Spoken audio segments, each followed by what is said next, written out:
한 번쯤 이런 경험 있지 않나요? 평소엔 하루 종일 걸리던 일이 퇴근 1시간 전에 급히 끝내야 할 때 이상하게 다 끝나버린 적. 그 1시간, 사실은 우리가 잃어버리고 있던 집중력의 황금 구간입니다. 혹시 주변에 이런 사람 있지 않나요? 회사에서는 늘 일 잘한다는 평판, 자녀 셋에 주말엔 직접 구운 빵 사진까지 SNS에 올리고, 심지어 박사학위까지 준비 중인 사람. 저 사람은 도대체 어떻게 사는 거지? 똑같이 24시간을 사는데 나는 오늘 업무도 다 못 끝내고 침대에 쓰러지기 바쁜데 말이죠. 왜 어떤 사람은 시간을 지배하고 어떤 사람은 시간에 끌려다닐까? 우리가 시간을 전략적으로 다룬다면 똑같은 24시간을 25시간, 26시간처럼 쓸 수 있습니다. 진짜 워라밸, 저녁에 있는 삶을 살 수 있는 겁니다. 오늘은 뇌의 집중력 메커니즘을 이용해 시간을 통제하는 법, 즉 파킨슨의 법칙을 역이용하는 방법을 알아봅니다. 학생 시절 리포트 제출까지 한 달. 이번엔 제대로 해볼 거야. 의욕은 넘쳤습니다. 그런데 정작 한 건 뭐냐고요? 마감 이틀 전에서야 초집중 모드 발동해 리포트 제출. 그 전까지는 리포트 써야 한다는 압박감에 도서관만 들락날락, 스트레스만 받고 정작 쓸만한 자료도 건지지 못했죠. 왜 이런 일이 우리 삶에 반복될까요? 그 답은 약 70년 전 한 통찰에서 시작됩니다. 바로 파킨슨의 법칙. 영국의 역사학자 시릴 노스코트 파킨슨이 처음 제시한 이 개념의 핵심은 아주 소름 돋는 한 문장으로 요약됩니다.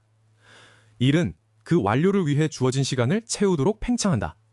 즉, 시간이 많을수록 우리는 일을 복잡하게 만들고 느리게 하고 불안하게 한다는 거죠. 파킨슨이 든 사례를 볼까요? 한 노부인이 있습니다. 그녀의 하루 일과는 단 하나, 엽서 한 장 보내기입니다. 엽서를 고르는데 1시간, 안경을 찾는데 30분, 문구를 쓰는데 90분, 우체통까지 우산을 들고 갈지 고민하는데 15분. 결국 하루가 다 지나가 버렸죠. 즉, 작업은 주어진 시간을 채운다는 겁니다.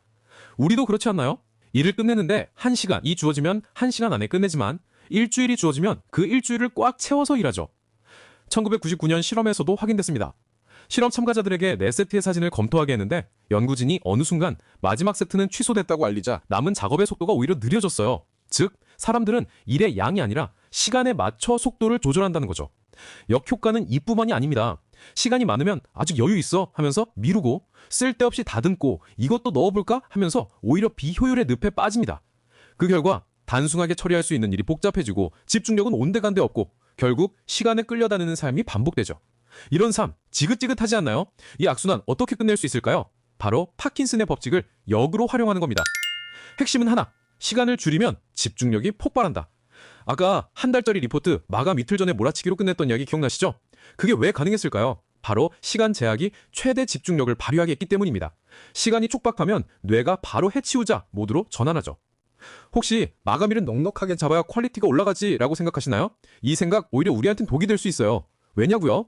우리 뇌는 시간이 많다고 느끼면 아직 시간 많으니까 하면서 본질과는 상관없는 쓸데없는 완벽주의에 빠집니다.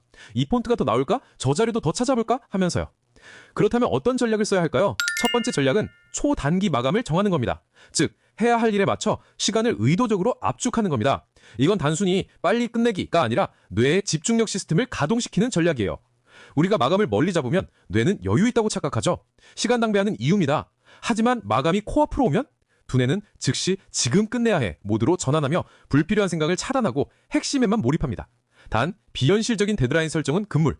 완전 집중했을 때 이 정도면 가능하다 수준의 합리적 시간 압박이 이상적이에요.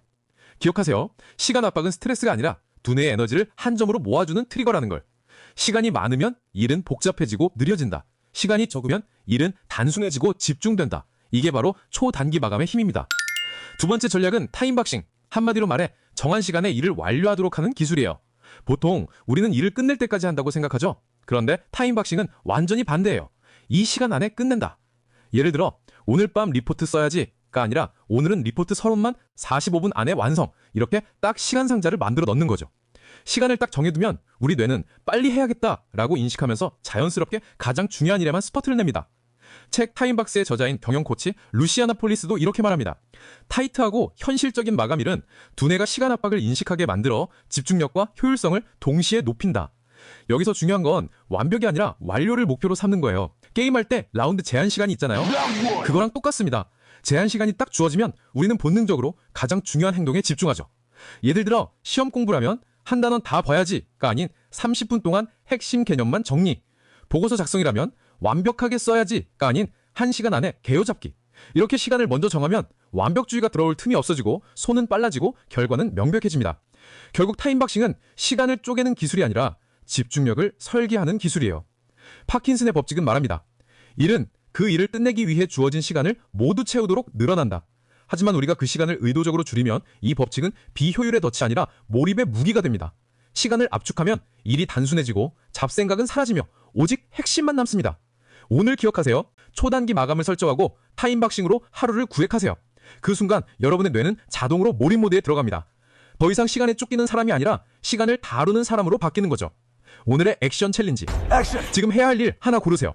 타이머를 45분으로 맞추고 그 시간 동안은 오직 그 일 하나에만 몰입해보세요. 끝나고 나면 아마 놀랄 겁니다. 내가 이 정도로 집중할 수 있었다니. 여러분의 시간은 늘어나지 않습니다. 하지만 집중의 밀도를 설정하는 순간 똑같은 24시간 안에 워라밸을 위한 여유시간 즉시 확보될 겁니다. 구독과 좋아요는 지금 눌러야 할 초초단기 마감입니다.